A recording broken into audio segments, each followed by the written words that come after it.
कक्षा 12वीं द्वितीय सत्र में आने वाला पाठ जहाँ कोई वापसी नहीं।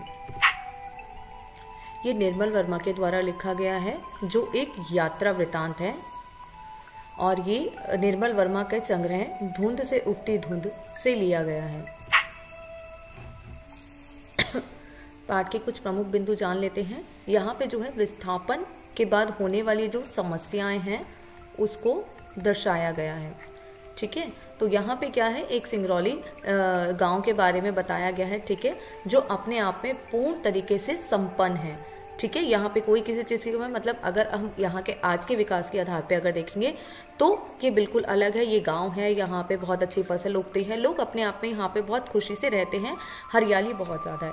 परंतु यहाँ पर क्या हो जाता है, सरकार की नज़र इस जगह पर पड़ गई है। अब यहाँ पे क्या है, यहाँ पे जो एक संपन्न जगह है, ठीक है, ये हमें सब कुछ दिख रहा है, पेड़ बिल्कुल हरियाली है यहाँ पर। ठीक है, यहाँ पे घर दिख रहे हैं हमें, तो ये अपने आप में संपन्न है। यहाँ पे यहाँ के लोगों को यहाँ पे कोई कमी नहीं दिख रही है। परंतु सरकार की नज़र में क्या है, इसका विकास किया जाना बहुत ज़रूरी है।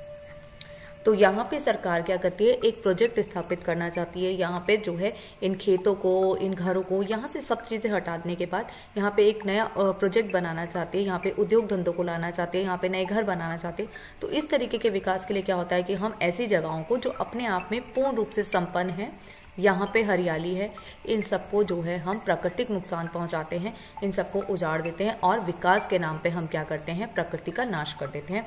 तो ऐसा जो है यहाँ पे इस पाठ में बताया गया। तो सरकार द्वारा एक आदेश आ गया है कि भाई सिंगरौली जो गांव है, यहाँ पे जो है ये सब चीज़ें हटा दी जाएंगी और विकास के नाम पर यहाँ पे उद्योगों को या घरों को बनाया जाएगा। ठीक है, अब विकास के नाम पर हमने पर्यावरण का विनाश कर दिया, हुआ ही है। हमारा जो यहाँ पे एक संपन्न पर्यावरण है, एक हरियाली है, यहाँ पे लोग आराम से घरों में रह रहे हैं, किसी को कोई दिक्कत नहीं है, सब आराम से खेती बाड़ी करते हैं, रह लेते हैं घरों में। परंतु यहाँ पर क्या है, सरकार चाहती है यहाँ पे विकास हो, यहाँ के लोगों की तरक्की हो। लोग चाहे ना चाहे इससे मतलब नहीं है, सरकार चाहती है, कुछ उद्योगपति चाहते हैं, वो अपना स्वार्थ सिद्ध करना चाहते हैं। उनको उनका स्वार्थ सिद्धि क्या है, केवल पैसा कमाना। उनको सिर्फ पैसे चाहिए और कुछ नहीं चाहिए। ठीक है, तो विस्थापन के कारण मनुष्य को यातनाओं का सामना करना पड़ता है। अब यहाँ पे जो सरकार है और उद्योग से जुड़े जो लोग हैं उनकी हम बात नहीं कर रहे हैं। यहाँ पे जो यातना शब्द आया, ये किसका आया, जो यहाँ रहने वाले मनुष्य हैं, गाँव में जो रहने वाले लोग हैं, हम केवल उनकी बात कर रहे हैं। उनको यातना का सामना करना पड़ता है। क्यों, एक इंसान यहाँ पे अपने घर में बड़े आराम से रहता है, अचानक सरकार के तरफ से एक ऑर्डर आ गया कि 1 महीने में इस जगह को खाली कर दो। तो यहाँ के लोगों का जो रहन सहन है, यहाँ का जो अपनी जगह पे जिस तरीके से रहा करते थे, वो जगह तो यहाँ पे रहेगी नहीं।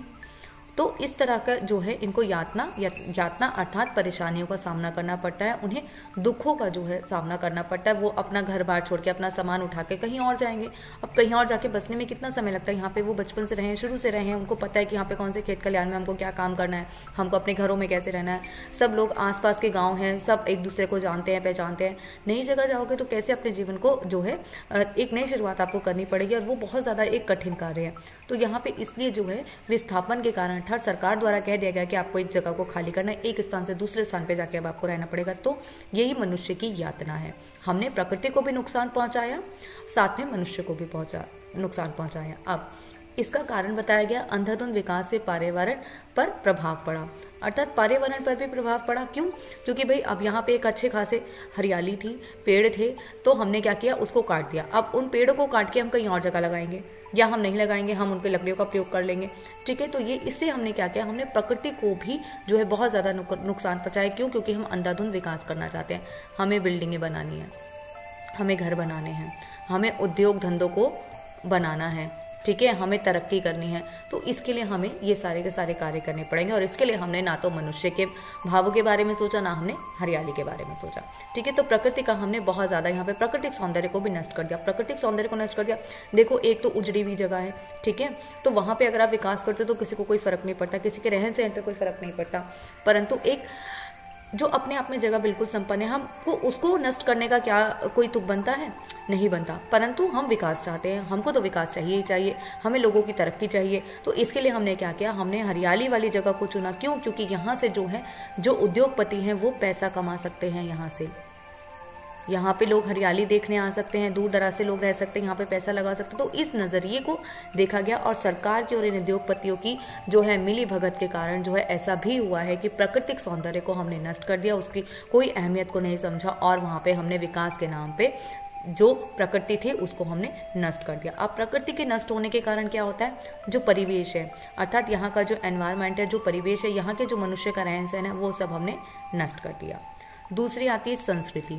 संस्कृति क्या है, यहाँ पे लोग किस तरीके से रहते हैं, घरों में रहते हैं या दीवारों पे जो है वो इस तरीके के मतलब चित्र वगैरह बना के रखते हैं, मतलब एक रहने का रहन सहन की एक नीति है, खाना पीना है, उनका पहनावा उड़ावा है, ठीक है, वो सारी चीज़ें हैं, उन सब में अब बदलाव आ जाएगा। कैसे बदलाव आ जाएगा, क्योंकि हमने यहाँ की संस्कृति को तो नष्ट ही कर दिया। हमने कहा नहीं भाई झुग्गी झोपड़ी में मत रहो, हमने आपको बिल्डिंग बना के दे दी, आप यहाँ पे जाके रह लो, ठीक है। तो अब उस यहाँ पे इंसान किस तरीके से रहता था, खेतों में काम कर रहा है, ठीक है, आराम से रह रहा है, तो अपना झुग्गी झोपड़ी में उस हिसाब से रह रहा है। अब इन घरों में रहेगा तो उसको एक सभ्य इंसान बनना ज़रूरी है, उसको पढ़ा लिखना ज़रूरी है, उसको एक अच्छे कपड़े पहनना ज़रूरी है, क्योंकि लोग आपके बारे में गलत सोच सकते हैं। तो समाज में भी इस तरीके से परिवर्तन आ सकता है। यहाँ पे किसी को कोई फर्क नहीं पड़ता, यहाँ पे हम सब एक से, परंतु वहाँ पे एक अच्छी जगह जाके हम रहेंगे, एक अच्छी बिल्डिंग के अंदर अगर हम जाके रहेंगे तो हमें उन सारी चीज़ों का भी ध्यान रखना पड़ेगा। तो संस्कृति में भी बदलाव आ गया।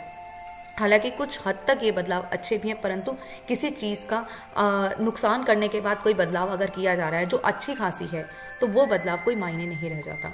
फिर आवास स्थल, आवास स्थल भी तो बदल गया। अब यहाँ पे तो लोग क्या रहते थे, घरों में रहते थे इस तरीके के, अब वो जो है बिल्डिंगों में जाकर रहेंगे, तो हमारा आवास स्थल भी बदल गया। अब आवास स्थल बदला, अब यहाँ जो सरकार के कारण क्या हुआ है, ये मनुष्य यहीं पे रहना चाहता है, ये यहीं पे खेती बाड़ी करना चाहता है। मतलब इतने सारे लोगों में से कोई इक्का दुक्का ही लोग होते हैं जो सोचते हैं कि हमें शहरों में जाकर जीवन यापन करना है, मेरे को यहाँ खेती बाड़ी नहीं करनी। मतलब अधिकतर लोग तो यही रहना चाहते हैं ना, वो बदलाव चाहते ही नहीं है, ठीक है, क्योंकि वो यहाँ पे खुश है, यहाँ आराम से रह रहे हैं। परंतु सरकार ने कहा कि भाई मुझे तुम्हारा विकास चाहिए, तुम्हारे विकास के लिए ये सब कार्य करना पड़ेगा। जैसे कि आप लोगों ने सुना होगा कि सरकार ने एक स्थान से जो है यहाँ के झुग्गी झोपड़ियाँ हटा दी और इनको जो है नए फ्लैट्स वगैरह दे दिए हैं। अब उन फ्लैटों के अंदर देखो, यहाँ पे एक पूरा का पूरा गाँव है, मान लो यहाँ पे जो है 150 लोग रहते हैं एक गांव के अंदर, ठीक है, आपको एक बिल्डिंग बना के दे दी जिसके अंदर आपको जो है 50 लोगों के रहने की जगह है, तो बाकी के 100 कहाँ जाएंगे। सरकार ने बिल्डिंग तो दे दी, ये तो सबको दिख गया, परंतु वो बाकी के जो 100 लोग रह गए हैं उनको कहाँ पे रहने की जगह मिलेगी।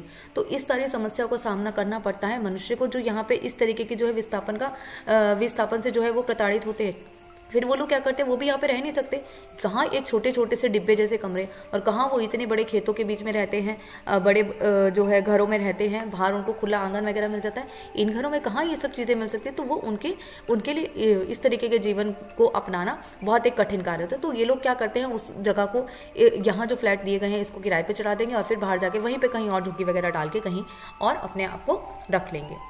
तो इस तरीके की समस्याओं का जो है यहाँ पे सामना लोगों को करना पड़ता है, जो सरकार के द्वारा किया गया है, उद्योगपतियों का गया है। तो इसी पर हम जो है इस पाठ के अंदर व्यंग्य को दिखाया गया है कि कैसे जो है हमने प्रकृति का नुकसान किया है, ठीक है। तो सिंगरौली गांव की बात करते हैं। वह धान रोपाई का महीना था, अर्थात धान रोपाई का महीना था।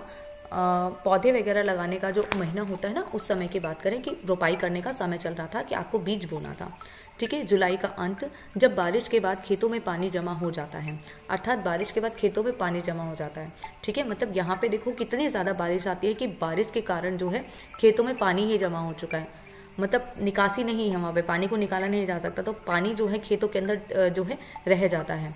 हम उस दोपहर सिंगरौली के एक क्षेत्र नवागांव गए थे, ठीक है। अर्थात यहाँ पे हम कौन है, लेखक है, लेखक बता रहे हैं कि हम वहाँ पे दोपहर अर्थात दोपहर में सिंगरौली के एक क्षेत्र नवागांव, यहाँ पे नवागांव नाम का नाम लगा है, नवागांव गए थे। इस क्षेत्र में आबादी 50,000 से ऊपर है, मतलब एक गांव है जिस एक गांव के अंदर ही 50,000 लोग हैं, 50,000 लोग हैं यहाँ पे। इस तरह के गांव को उजाड़ कर फेंक देना और 50,000 लोगों का क्या होगा, इस बारे में कौन सोचेगा। 50,000 से ऊपर हैं, जहाँ लगभग 18 छोटे छोटे गांव बसे हैं, ठीक है। यहाँ पे 18 छोटे छोटे गांव हैं। इन्हीं गांवों में एक का नाम है अमझर, आम के पेड़ों से घिरा गांव जहाँ आम झरते हैं, अर्थात यहाँ पे बहुत ज़्यादा आम झरते हैं क्योंकि बहुत ज़्यादा पेड़ों के ऊपर आम होते हैं, तो अमझर इस जगह का नाम है क्योंकि यहाँ पे आम है।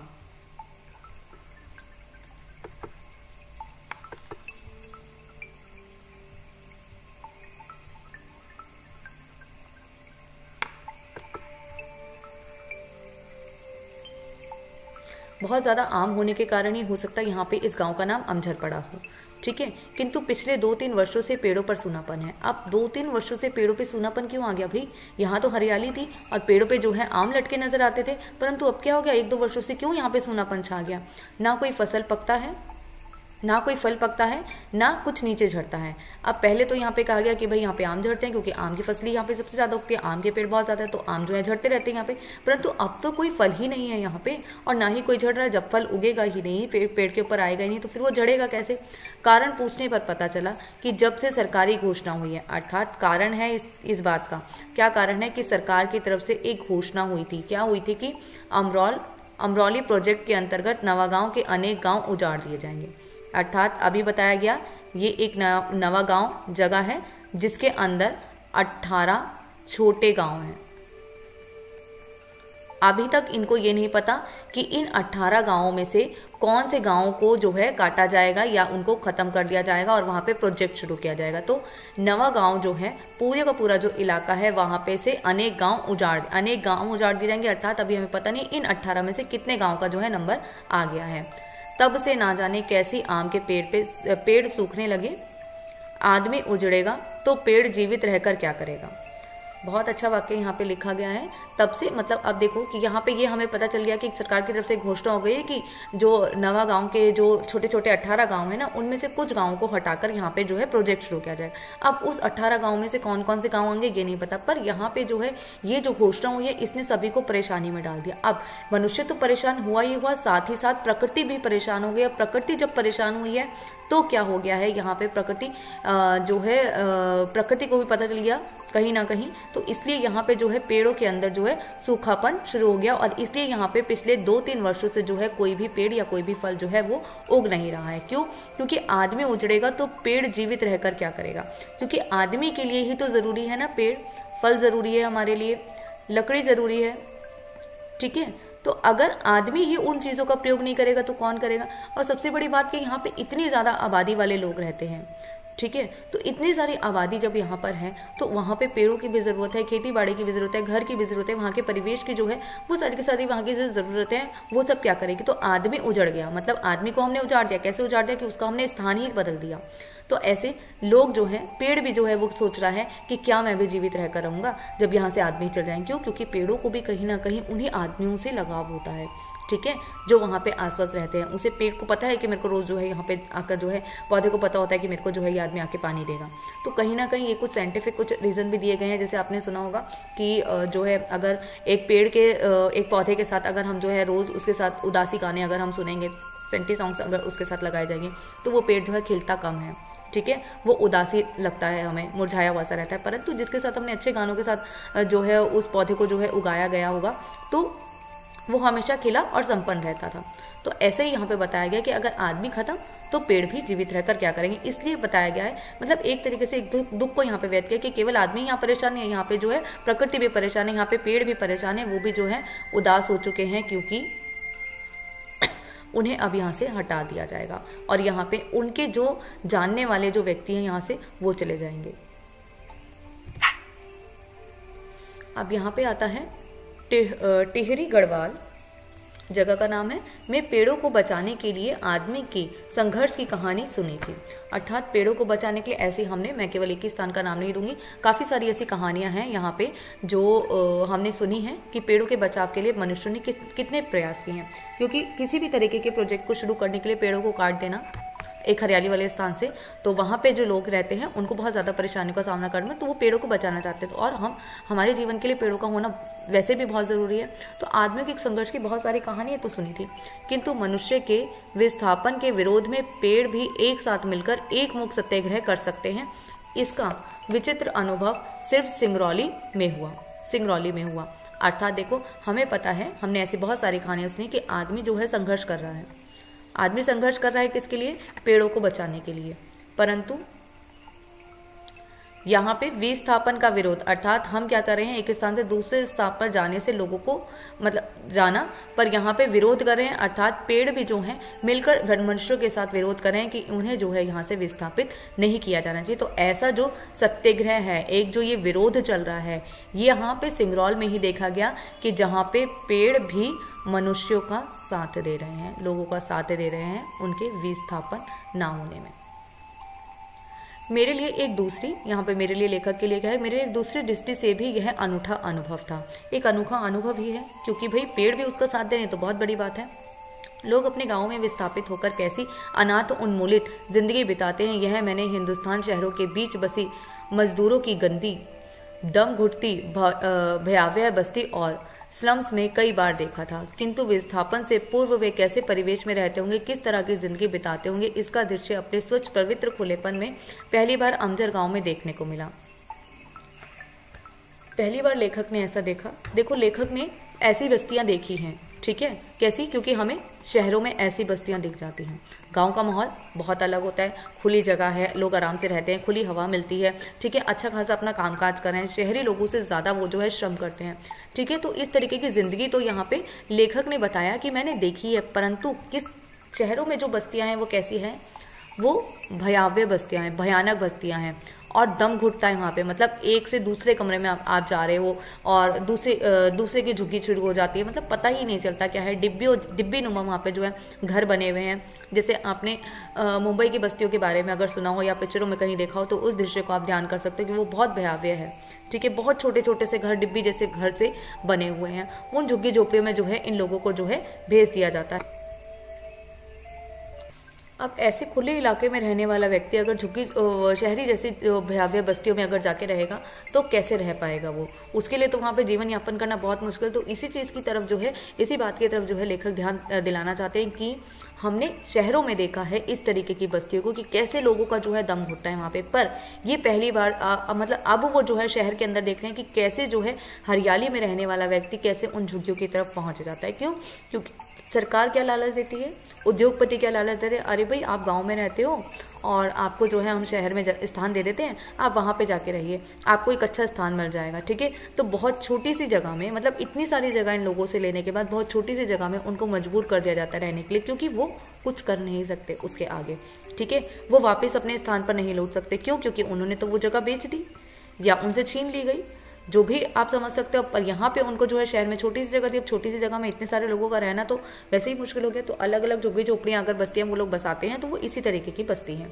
तो विस्थापन से पूर्व परिवेश में रहते होंगे, किस तरह की जिंदगी बिताते होंगे, इस दृश्य में अपना स्वच्छ अमजर गांव के बारे में लेखक बताते हैं कि यहीं पे आके उन्होंने जो है देखा कि ऐसे स्लम्स एरिया में रहने वाले, ऐसे भयावह बस्तियों में रहने वाले जहाँ पे दम घुटता होगा लोगों का, वो लोग पहले कहाँ रहते थे। तो पहले कैसे रहते थे? बिल्कुल स्वच्छ पवित्र और खुलेपन में, ठीक है। इस तरह से मतलब यहाँ पे ये लोग रहा करते थे। पेड़ों के घने झुरमुट, साफ सुथरे खप्पर लगे मिट्टी के झोपड़े, अर्थात यहाँ पे झोपड़ियों की विशेषता बताई गई है कि घने झुरमुट पेड़ हैं, घने, बहुत हरियाली बताई गई है। जैसे साफ सुथरे खप्पर लगे मिट्टी के झोपड़े, बिल्कुल साफ सुथरे मिट्टी के झोपड़े। अब वहाँ पे जो बस्तियाँ होती हैं यहाँ पे गंदगी होती है और यहाँ पे बिल्कुल साफ सुथरे घर दिख रहे हैं। और पानी, चारों तरफ पानी। अगर मोटर रोड से भागती बस की खिड़की से देखे तो, अर्थात अगर हम मोटर कार पे यातायात के साधन के ऊपर बैठे हैं, आप अगर बाइक पे बैठे हैं, बस पे बैठे, तो आपको अगर दूर से आप देखोगे तो कैसा दिखेगा कि चारों तरफ पानी ही पानी है,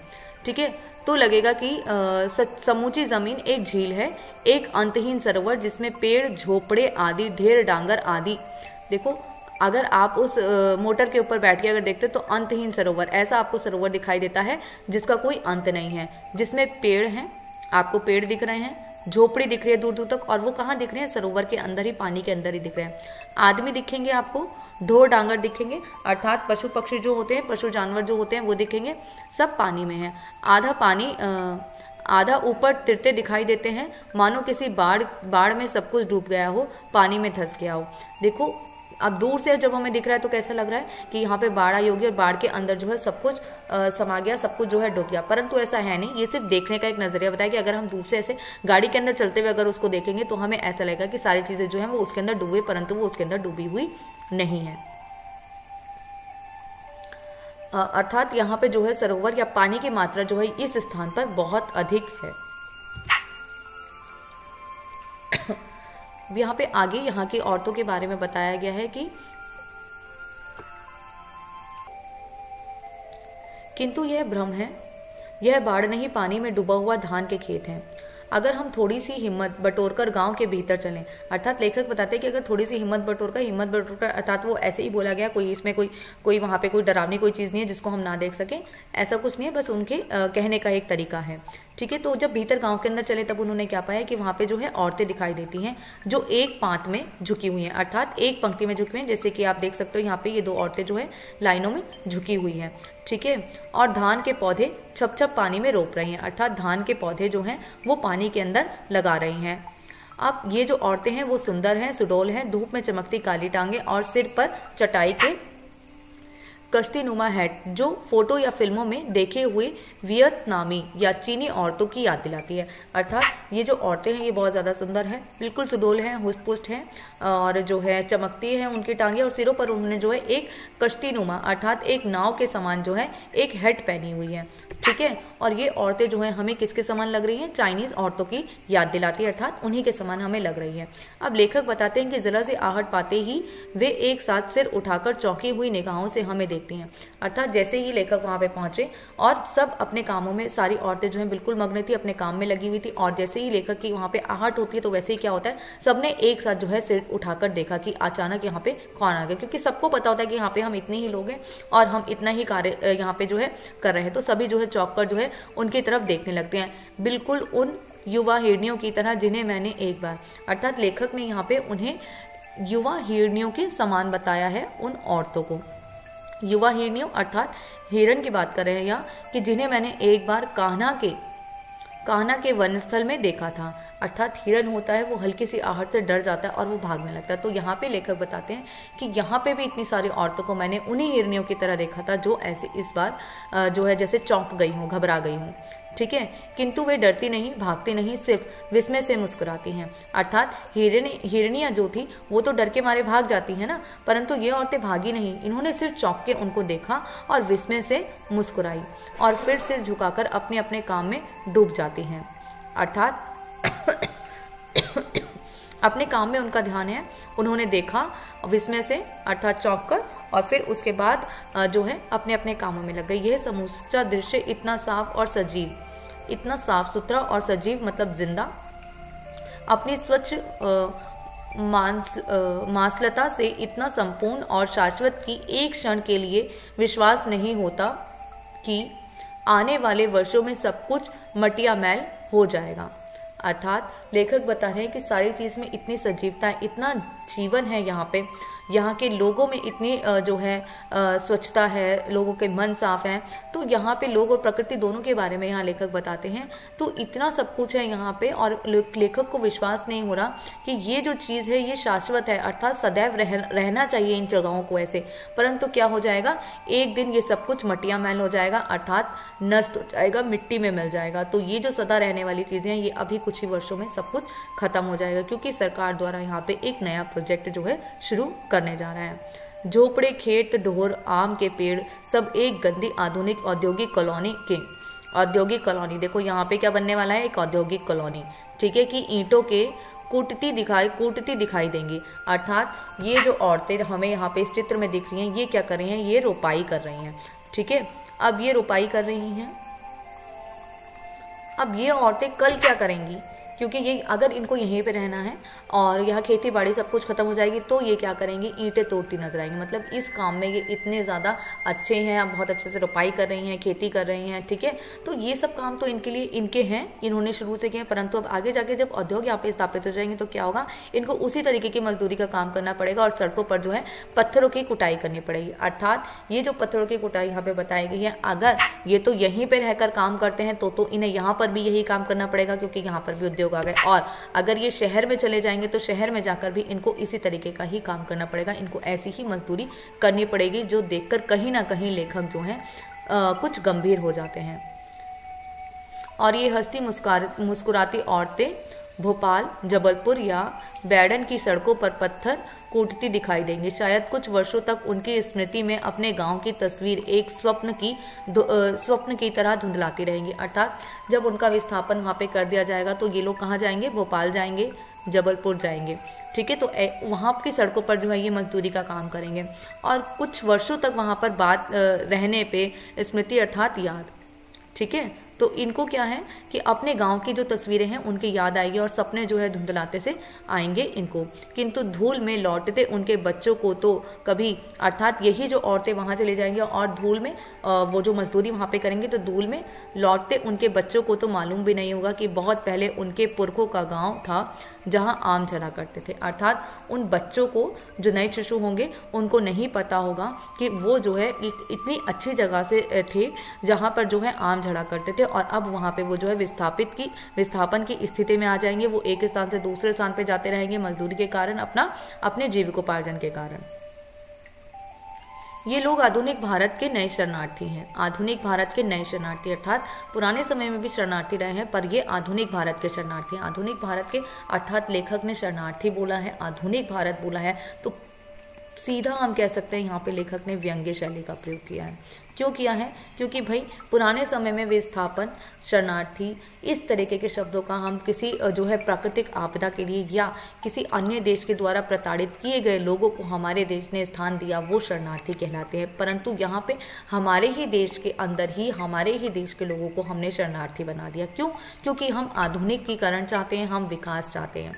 तो यहाँ पे इसलिए आधुनिक भारत के नए शरणार्थी हैं, ये नए तरीके के शरणार्थी आ गए हैं। हमने एक नया तरीके का जो है विस्थापन शुरू कर दिया है, जिन्हें औद्योगिकीकरण की झंझावत ने अपने घर जमीन से उखाड़कर हमेशा के लिए निर्वासित कर दिया है। झंझावत अर्थात भंवर। हमने एक जो है भवंडर के अंदर, एक चक्रवात के अंदर जो है इनको फंसा दिया है। कैसे? औद्योगिकीकरण के कारण, ठीक है। जो अपनी घर जमीन को उखाड़कर, हमने क्या किया है, उनकी घर जमीन को उखाड़कर, अर्थात उद्योगपतियों ने सरकार द्वारा जो प्रोजेक्ट बनाया जा रहा है उसके लिए उखाड़कर हमेशा के लिए निर्वासित कर दिया। उन्हें यहाँ से कहीं और हमेशा के लिए भेज दिया। अब आप कभी भी यहाँ पे लौटकर नहीं आओगे। प्रकृति और इतिहास के बीच यह गहरा अंतर है। बाढ़ या भूकंप के कारण लोग अपना घर बार छोड़कर कुछ अरसे के लिए जरूर बाहर चले जाते हैं, किंतु आफत टलते ही दोबारा अपने जाने पहचाने परिवेश की ओर लौट आते हैं। लोग देखो, प्राकृतिक आपदा आई, बाढ़ आ गई, भूकंप आ गया, जिस कारण जो है लोगों को यहाँ से वहाँ जाना पड़ता है, ठीक है। कुछ ऐसी जगहें होती हैं, बॉर्डर के आसपास भी कुछ छोटे मोटे गांव होते हैं, तो वहाँ पे भी क्या होता है कि पड़ोसी देश के कारण अगर कोई भी घटना होने वाली है या कोई युद्ध हो रहा हो या घुसपैठी आ जाते हो, तो मतलब इस तरीके की जब LOC पे कुछ तरीके की लड़ाइयाँ होती है, तो उस वक्त भी हमें जो है लोगों को एक स्थान से दूसरे स्थान पर भेजना पड़ता है, सिर्फ उनकी सेफ्टी के लिए। और यहाँ पर क्या है, बाढ़ या भूकंप जैसी भी आपदा जब आ जाती है, प्राकृतिक आपदा जब आती है, तब भी लोगों को जो है एक स्थान से दूसरे स्थान पे जाना पड़ता है। परंतु क्या होता है, जैसे ही समस्या टल जाती है वैसे ही लोग वहां पर वापस आ जाते हैं। परंतु यहाँ पर क्या हुआ कि अब हमने तो आपको हमेशा के लिए यहाँ से निकाल दिया, आप दोबारा नहीं आओगे।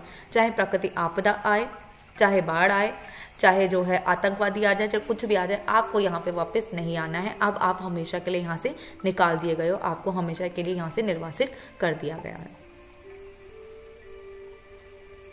किंतु विकास और प्रकृति के नाम पर जब इतिहास लोगों को उन्मूलित करता है, तो वे फिर कभी अपने घर वापस नहीं लौट सकता, ठीक है।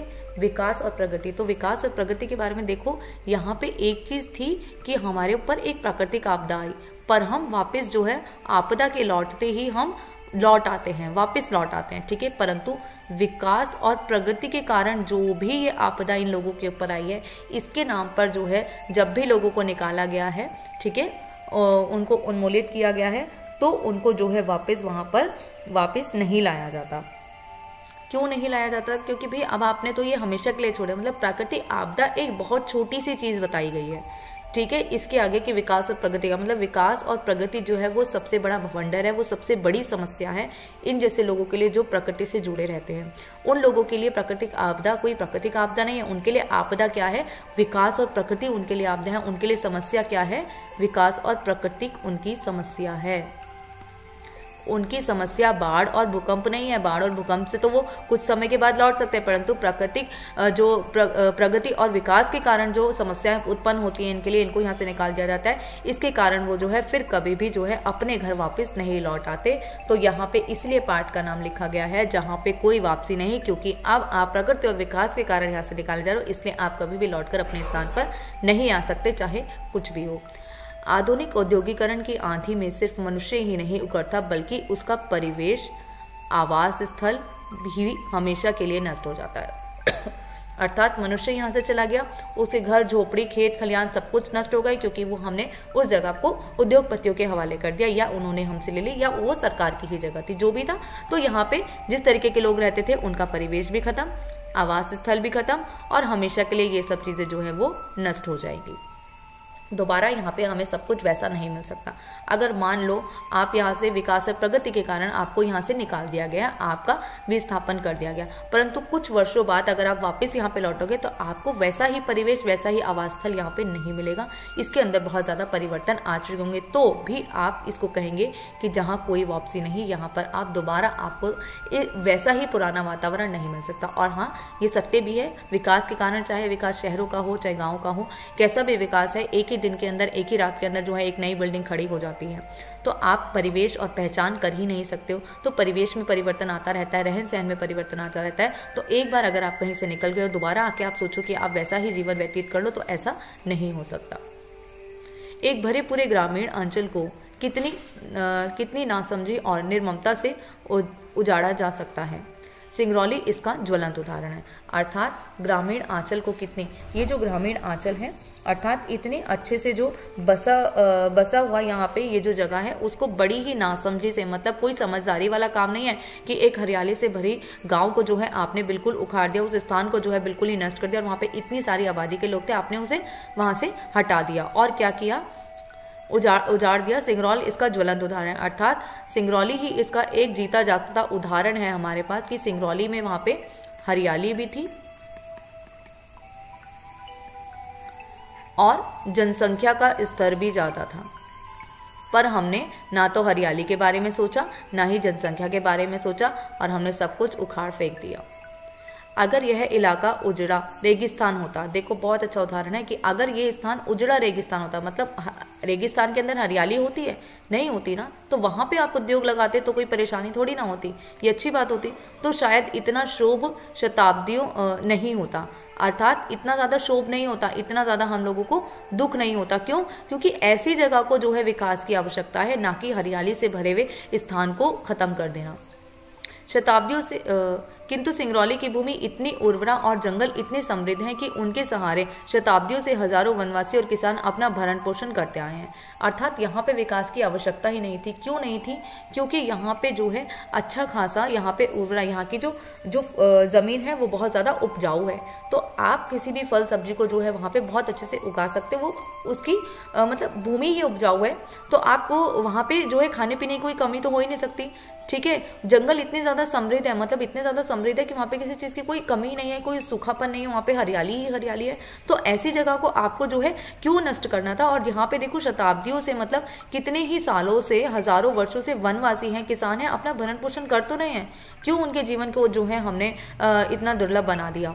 ठीक है, तो यहाँ पे ये कहना उचित था कि रेगिस्तान जैसी जगहों पे अगर आप इस तरीके का विकास करते तो माना जाता और इस बात का कोई दुख भी नहीं होता, परंतु हरियाली से भरे स्थान को उजाड़कर फेंक देने का क्या मतलब हुआ? 1926 से पूर्व यहाँ खैरवाड़ जाति के आदिवासियों का राजा शासन किया करते थे, किंतु बाद में सिंगरौली का आधा हिस्सा, जिसमें उत्तर प्रदेश तथा मध्य प्रदेश के खंड शामिल थे, रीवा राज्य के भीतर शामिल कर लिया गया था। 20 वर्ष पहले तक समूचा क्षेत्र विंध्याचल और कैमूर के पहाड़ों और जंगलों से घिरा हुआ था, जहां अधिकांश था कत्था, महुआ, बांस। अब देखो ये सारी चीजें हमारे काम में आने वाली चीजें। शीशम के पेड़ उगते थे। एक पुरानी दंत कथा के अनुसार सिंगरौली का नाम ही श्रृंगावली पर्वतमाला से निकला है, जो पूर्व पश्चिम में फैली है। अर्थात ये जो पर्वतमाला है, यहाँ पे ये सारा का सारा जो इलाका है ये पहाड़ों से घिरा हुआ है, जंगल से घिरा हुआ है, और ये सारे जो पहाड़, जो जंगल है, ये सब हरियाली है यहाँ पे, ये बिल्कुल समृद्ध है, बहुत ज़्यादा यहाँ पे हरियाली। तो यहाँ पे किसी चीज़ की आवश्यकता नहीं, तो यहाँ पे कत्था, महुआ, बांस, ये सारी चीज़ें जो हमारे काम में आने वाली वस्तुएं, ये सब चीज़ें यहाँ पे दिखती जो है उगती थी। ठीक है, अब यहाँ पे एक दंत कथा के अनुसार सिंगरौली का नाम, मतलब एक दंत कथा है, एक मौखिक कथा है जो यहाँ पे बहुत ज़्यादा जो है सुनी गई होगी। तो वहाँ पे बताया गया है कि सिंगरौली का नाम जो है वहाँ पे क्या था कि श्रृंगावली पर्वतमाला से निकला था, जो पूर्व पश्चिम में फैली हुई है। चारों ओर फैले घने जंगलों के कारण यातायात के साधन इतने सीमित थे कि एक जमाने में सिंगरौली अपने अतुल प्राकृतिक सौंदर्य के बावजूद काला पानी माना जाता था। अर्थात देखो इतने ज़्यादा तो यहाँ पे पहाड़ बना दिए गए हैं, ठीक है, परंतु पहाड़ों के कारण यहाँ पे लोग जो है हरियाली को देखने आए तो आए कैसे, क्यों नहीं आ सकते, क्योंकि यातायात के साधनों की कमी हो गई। क्योंकि इतने बड़े इलाकों में और पहाड़ी इलाकों में जो यातायात के साधनों को पहुँचा पाना बहुत मुश्किल है, और अगर यहाँ पे टूरिस्ट जाएगा, अगर घूमने के लिए जाएगा तो उसको यातायात के साधनों की तो आवश्यकता पड़ेगी। तो इसलिए वहाँ पे क्योंकि मतलब हरियाली तो भरपूर थी, परंतु यातायात के साधनों की कमी के कारण, या कह लो कि पहाड़ों पे यातायात के साधन को नहीं पहुंचाया जा सकता, उसके बावजूद इतने प्राकृतिक सौंदर्य कारण हम उसे काला पानी घोषित किया। काला पानी क्यों घोषित कर दिया कि जहाँ पे जो है काला पानी अर्थात वहाँ पे कोई जीवन नहीं है, कुछ नहीं है। क्यों? क्योंकि वहाँ पे जो है रह पाना बहुत मुश्किल, क्योंकि हरियाली तो ज़्यादा थी परंतु सुख सुविधाओं की कमी होने के कारण भी हो सकता है वहाँ पे उस जगह को जो है काला पानी कहा जाता था, जहाँ ना लोग भीतर आते थे ना बाहर जाने का जोखिम उठाते थे। अर्थात भीतर जाने का हम जोखिम क्यों उठाएं? क्यों? क्योंकि वो क्या है, वो जगह जो है जंगल है, गहरे घने जंगल है, वहाँ पे कैसा भी जानवर हो सकता है, कैसे भी जानवर हो सकता है, आपको मार के खा सकते हैं, ठीक है। तो इस तरीके का जोखिम क्यों उठाए? और कुछ लोग जो वहाँ पे रहते हैं वो बाहर निकलने का जोखिम नहीं उठाते। क्यों वो बाहर जाएंगे?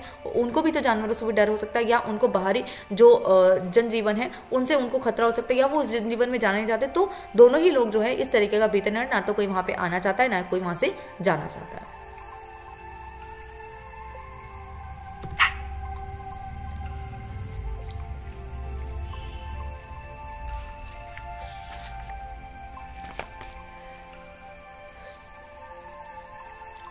किंतु कोई भी प्रदेश आज के लोलुप युग से अपने अलगाव से सुरक्षित नहीं रह सकता। लोलुप अर्थात लालची युग से या लालची लोगों से अपने अलगाव में सुरक्षित नहीं रह सकता। अलगाव अर्थात भेद। अब आप क्या है?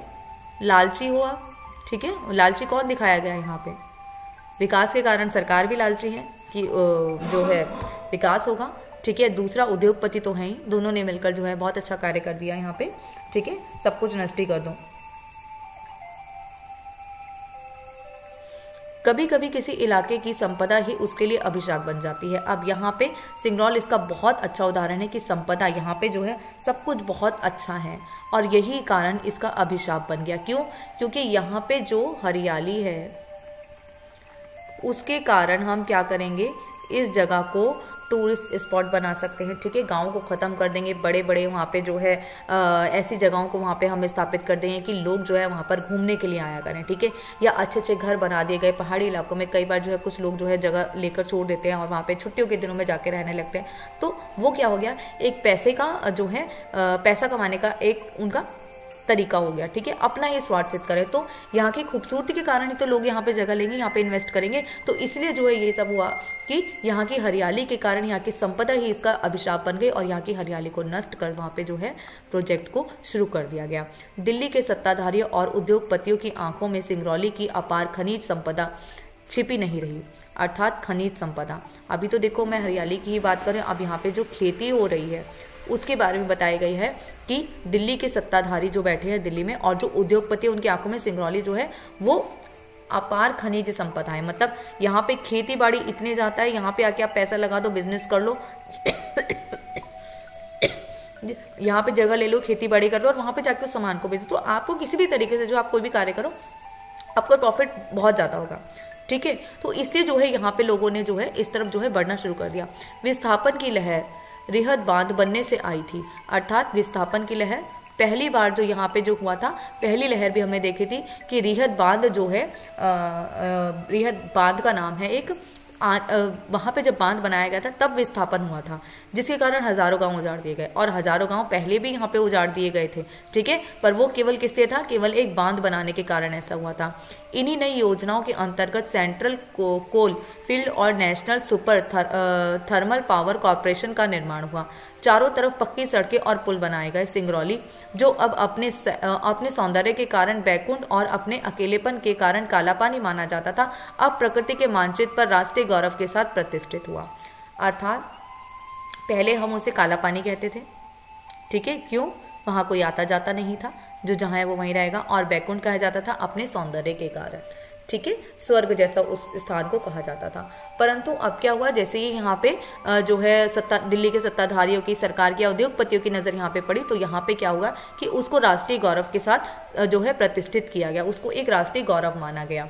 ये एक अच्छी बात भी है, परंतु नुकसान के बाद कोयले की खदानों और उन पर आधारित ताप विद्युत ग्रहों की एक पूरी श्रृंखला ने पूरे प्रदेश को अपने में घेर लिया।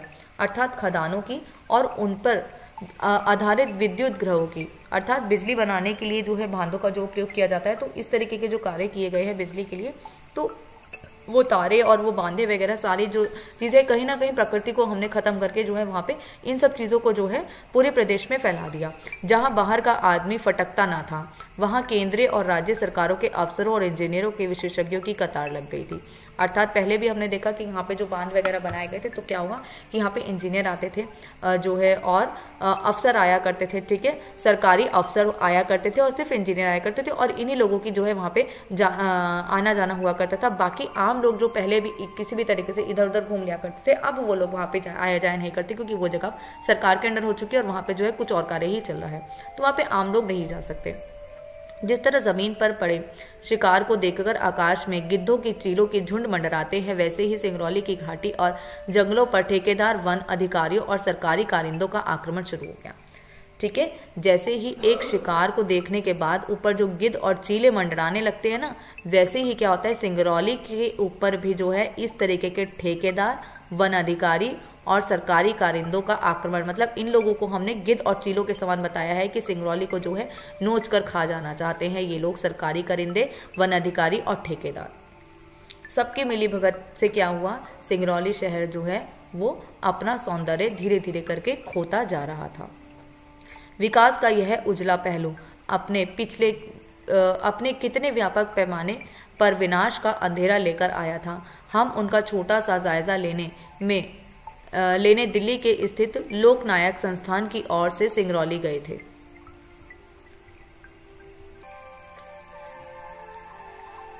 इस पंक्ति में जो है लेखक बता रहे हैं क्या कि दिल्ली से जो है लेखक यहाँ पर आए थे। क्या आए थे? लोकायन संस्था की ओर से। लोकायन एक संस्था है जिसकी ओर से उनको सिंगरौली भेजा गया था, क्या, इस जगह का जायजा लेने के लिए। ठीक है, क्या जायजा लेने आए थे कि ये जगह कैसी है। अब वो बताते हैं कि विकास का उजला पहलू, अर्थात विकास करना चाहते थे वो इस स्थान के ऊपर। ठीक है, और विकास का उजला पहलू उनको यहाँ पे दिख रहा है कि कल जो है ये जगह उजल जाएगी, मतलब बन जाएगी, विकसित हो जाएगी। परंतु इसके पीछे क्या है, इसके पीछे जो है एक अंधेरा है, और वो अंधेरा क्या है, विनाश का अंधेरा। कि हमने जो ये सारी चीज़ें जो हमने पाली है वो कैसे पाई है, हमने किसी चीज़ का विनाश करके पाई है। ठीक है, और किसका हमने विनाश किया है, यहाँ के परिवेश का। हम यहाँ के परिवेश का विनाश कर रहे हैं और उसके बाद जो है हम यहाँ पे जो है विकास लेकर आ रहे हैं। तो ऐसा लेखक बता रहे हैं, मतलब लेखक खुद ही दुखी हो चुके हैं यहाँ पर आकर कि मैं जो है यहाँ पे एक जो है जायजा लेने आया था एक जगह के कि यहाँ पे हमें किसी प्रोजेक्ट को शुरू करना है। लोकनायक संस्था के द्वारा उनको सिंगरौली भेजा गया, परंतु यहाँ पे पहुंचकर वे क्या पाते हैं कि यहाँ पे अगर हम विकास करते हैं तो उसके पीछे कितना बड़ा विनाश होगा। सिंगरौली जाने से पहले मेरे मन में इस तरह का कोई दुखद भ्रम नहीं था, कोई सुखद भ्रम नहीं था कि औद्योगिकी का चक्का और स्वतंत्रता के बाद चलाया गया उसे रोका जा सकता था। शायद 45 वर्ष पहले हम कोई दूसरा विकल्प चुन सकते थे जिसमें मानव सुख की कसौटी भौतिक लिप्सा ना होकर जीवन की जरूरतों के द्वारा निर्धारित होती। अर्थात लेखक बताते हैं कि पहले ही हमें ये सारी चीज़ें सोची जानी चाहिए थी। मतलब हम विकास चाह रहे हैं और सारी चीज़ों को नष्ट करके विकास चाह रहे हैं, तो ये किस तरीके का जो है विकास है। हमें इस तरीके के विकास से ज़्यादा हमें पहले क्या ज़रूरी सोचना चाहिए था कि भौतिक लिप्सा ना होकर, मतलब भौतिक लिप्सा, भौतिक लालच ना होने के अलावा हमें मनुष्य की जो है ज़रूरतों को निर्धारित करना चाहिए था। मतलब मनुष्य की ज़रूरत वाली चीज़ों को रखना चाहिए कि अगर वो इस परिवेश में रहना चाहता है, वो गांव में रहना चाहता है, वो प्रकृति से जुड़ के रहना चाहता है, तो हमें उस तरीके के परिवेश की तरफ ध्यान देना चाहिए, ना कि इस तरीके के उजाड़ खाओ सभ्यता के आधार पर। मतलब एक उजाड़ के हमने जो है किसी सभ्यता का विकास किया, पहली ही चीज़ को हमने उजाड़ दिया और फिर हम जो है एक नई चीज़ का आविष्कार कर रहे हैं, विकास कर रहे हैं और उसे हम विकास का नाम दे देते हैं। तो पश्चिम जिस विकल्प को खो चुका था, भारत उसकी संभावनाएं खुली थी। पश्चिम जिस विकल्प को खो चुका था, अर्थात पश्चिम में क्या हुआ है, हमारे जो अमेरिका देश हैं, जो बड़ी बड़े यूरोप है, इन्होंने क्या किया है कि बड़ी बड़ी कंपनियों को बना लिया है, वो उजड़ चुके हैं। वहाँ पे खेती बाड़ी सब कुछ सारी तरीके से खत्म हो चुकी है, ठीक है। वहाँ पे क्या है, बड़े बड़े उद्योग है, बड़ी बड़ी कंपनियां हैं, जहाँ पे यहाँ से भी लोग जाते हैं काम करने के लिए, ठीक है। तो पश्चिम जो है इस विकल्प को खो चुका है और उसकी संभावनाएं खुली थी, अर्थात भारत में इसकी संभावनाएं खुली थी, क्योंकि पश्चिम ने तो पहले ही सब कुछ उजाड़ दिया। पश्चिम जो देश हैं उन्होंने पहले ही सब कुछ उजाड़ दिया, पहले ही सब कुछ खत्म कर दिया, अपने जो प्राकृतिक सौंदर्य था उन्होंने पहले ही अपना जो है खत्म कर चुका है। अब भारत में यही संभावनाएं खुली थी कि अब भारत की बारी थी कि भारत भी जो है अपनी जो है प्रकृति को खो बैठे, और यही क्योंकि अपनी समस्त कोशिशों के बावजूद अंग्रेज राज हिंदुस्तान को संपूर्ण रूप से अपनी सांस्कृतिक कॉलोनी बनाने में असफल रहा था। अर्थात यहाँ पे अब लेखक क्या बताते हैं कि हाँ, जिस समय ब्रिटिश सरकार यहाँ थी तब से लेकर अब तक में उन्होंने क्या किया, वो अपनी सांस्कृतिक कॉलोनी यहाँ पे बसाना चाहते थे, परंतु यहाँ पे उनका जो है उस वक्त तो बस नहीं चला, परंतु उनके यहाँ पे आने से या हमारे या अन्य देशों के भी, अन्य जो छोटे मोटे विकसित देश है ना, विकासशील देश है, तो वो भी क्या करते हैं, पाश्चात्य सभ्यता को जो है कहीं ना कहीं उसके पीछे ही भागते रहते। तो हमने यहाँ से उनको तो भगा दिया, अर्थात कि हमने जो है ब्रिटिश को तो यहाँ से भगा दिया कि हम अपने देश में अपना राज चाहते हैं, परंतु हम उनकी सभ्यता से इतना ज़्यादा जुड़ चुके हैं कि अब हमने जो है अपने आप को ही उनके साथ इतना जोड़ दिया कि अब वो यहाँ नहीं है, परंतु उन्हीं के जैसी विकसित, उनके जैसी विकासशील कॉलोनी, सांस्कृतिक कॉलोनी भी हमें यहाँ भारत में चाहिए।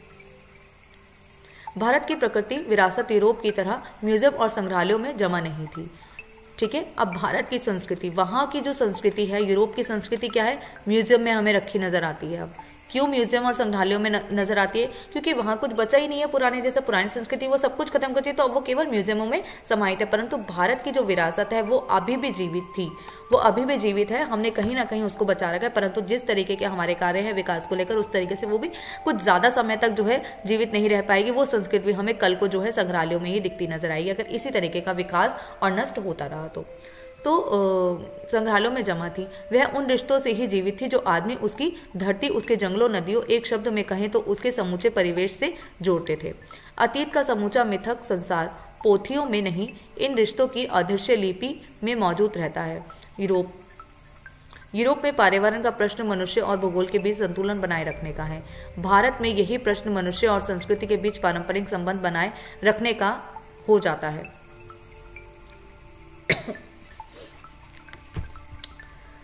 अभी यहाँ पे जो है, जो आदमी को धरती रिश्तों से जीवित है, ठीक है, हमारे यहाँ पे संबंधों को ज़्यादा महत्व दिया जाता है।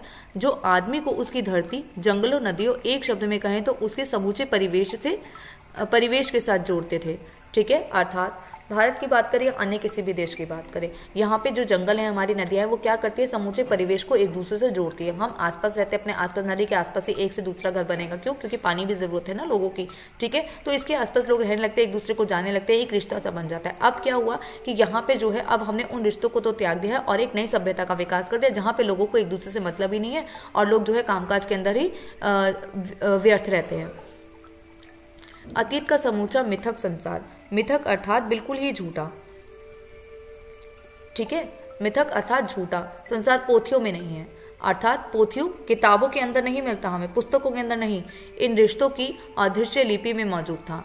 अर्थात इन दृश्यों की कौन से दृश्यों की यहाँ पे अदृश्य लिपियों की बात करें, यहाँ पे अदृश्य लिपि वो है जो हमें दिखी नहीं है परंतु है। वो क्या है कि यहाँ पे प्रकृति का मनुष्य जो जुड़ाव है वो यहाँ पे लेखक ने देखा था सिंगरौली में आने के बाद, ठीक है, कि लोग जो है कितना ज़्यादा जुड़े हैं, परिवेश में कितना ज़्यादा फर्क हमें देखने को मिल जाएगा। और आगे आने वाले समय में अगर यहाँ पे उद्योग धंधे यहाँ पे अगर खड़े हो जाएंगे तो लोगों के परिवेश पे किस तरीके का प्रभाव पड़ेगा, यहाँ पे लोग आएंगे जाएंगे नहीं। जैसा कि बांध बनने के बाद यहाँ पे पता चला कि वहाँ पे केवल अफसरों और इंजीनियरों का ही आना जाना होता है, आम व्यक्ति वहाँ पे नहीं आ जा सकता। तो इस तरीके का दृश्य था जो सामने दिख नहीं रहा था पर कल्पना की जा सकती थी। यूरोप में पर्यावरण का प्रश्न मनुष्य और भूगोल के बीच संतुलन बनाए रखने का था, ठीक है। अब यूरोप का प्रश्न है, यूरोप क्या चाहता है कि भाई भूगोल, मनुष्य और भूगोल के बीच में संतुलन बनाए रखना है। अब क्यों संतुलन को बनाए रखना है, देखो यूरोप ने क्या किया, सबसे पहले वो आगे बढ़ गया, उसने अपने आप को जो है विकसित कर लिया, उसने अपना विकास कर लिया, संपूर्ण विकास उसने कर लिया, सारे में उसने बिल्डिंग्स बना ली, उद्योग धंधों को उसने बना लिया। अब वो सबसे ऊपर पहुंच गया, ठीक है। अब सबसे ऊपर पहुंचने के बाद अब क्या है, अब कि दूसरा ऊपर ना चढ़े, दूसरा इसी तरीके के उद्योग धंधे ना करें। इसलिए अब यूरोप क्या कहता है कि भाई आप पर्यावरण के बारे में सोचो, मनुष्य को प्रकृति से जुड़ के रहना चाहिए, तो आप क्या करो, आप धंधे मत लगाओ, आप उद्योग धंधे मत करो, और आप जो है क्या करो, प्रकृति से प्रेम करो। तो भारत ने यही प्रश्न मनुष्य और संस्कृति के बीच पारंपरिक संबंध बनाए रखने का हो जाता है। अर्थात पर्यावरण भी अब यूरोप भी तो अब यही कह रहा है, मतलब पहले तो वो खुद आगे बढ़ गया, उसके बाद अब वो कह रहा है कि अब तुम लोग रुक जाओ, क्योंकि हमें प्रकृति के बारे में सोचना। और यही चीज़ जो है भारत के, अगर हम केवल सिर्फ भारत की बात करें तो भारत भी कहीं ना कहीं ये चीज़ कह रहा है कि प्रकृति और मनुष्य के बीच में पारंपरिक संबंध बनाए रखने का हो जाता है। अर्थात हमें भी जो है उसके साथ जो है एक संबंध को हमें बना के रखना पड़ेगा, नहीं तो एक ना एक दिन सारी चीज़ें जो है नष्ट हो जाएगी। परंतु हम ऐसा कहेंगे, करेंगे जरूर, परंतु करेंगे क्या, हम भागेंगे जरूर पाश्चात्य सभ्यता की तरफ। वही सांस्कृतिक जो है पाश्चात्य जैसी कॉलोनियाँ हैं, उसी कॉलोनियों को हम यहाँ पे बनाएंगे। देखो जिस तरीके के बिल्डिंग है, जिस तरीके के जो बिल्डिंग्स वहाँ पे बाहर पाश्चात्य सभ्यता पाश्चात्य में बनती है, पश्चिम में बनती है, वैसी ही जो है चीज़ें यहाँ पे बन रही है, वैसे ही घर यहाँ पे बन रहे हैं, वैसे ही रहन सहन यहाँ पे है, ठीक है, वैसा ही खाना पीना यहाँ पे, वैसा ही पहनावा यहाँ पे। तो हम पाश्चात्य सभ्यता को तो छोड़ ही नहीं सकते, चाहे कुछ भी हो जाए। तो यही चीज़ यहाँ पे बताई गई कि हम चाहते तो बहुत कुछ है, पर कर क्या रहे हैं, हम अंधाधुंध पाश्चात्य सभ्यता की तरफ ही भाग रहे हैं। उसने विकास किया, उसने उद्योग धंधे स्थापित किए, तो हम भी उद्योग धंधे स्थापित करेंगे, हम भी खेती बाड़ी जो है सब कुछ नष्ट कर देंगे। स्वतंत्रोत्तर भारत की सबसे बड़ी ट्रेजेडी यह नहीं है कि शासक वर्ग ने औद्योगिकरण का मार्ग चुना। ट्रेजेडी यह है कि पश्चिम की देखरेखी और नकल योजनाएं बनाते समय प्राकृतिक मनुष्य और संस्कृति के बीच नाजुक संतुलन किस तरह नष्ट होने से बचाया जा सकता है। अर्थात हमारे यहाँ जो ट्रेजेडी हुई है वो केवल ये नहीं बताते हैं लेखक कि पश्चिम की देखा देखी में, मतलब हमने जो विकास किया, उद्योग धंधे जो खड़े किए हैं, वो तो ठीक है, करना अच्छी बात है, आपने कर लिया, परंतु पश्चिम की देखा देखी आपने उन्हीं की नकल को आपने किया, उनको बिल्कुल ही देख लिया, आपने अपने बारे में बिल्कुल ही सोचा। हमने क्या नहीं सोचा, हमने अपनी प्रकृति के बारे में नहीं सोचा, अपने मनुष्य और संस्कृति के बारे में नहीं सोचा। अब प्रकृति, मनुष्य और संस्कृति के बीच ये जो नाजुक सा जो ये संतुलन हमने आज तक बनाए रखा था, जो एक संबंध था, उसको हमने नष्ट कर दिया। उसको हम बचा सकते थे, जो हमने नहीं बचाया। हम कोई ऐसा रास्ता निकाल के ला सकते थे जिसके माध्यम से जो है सभी चीजों को बचाया जा सके।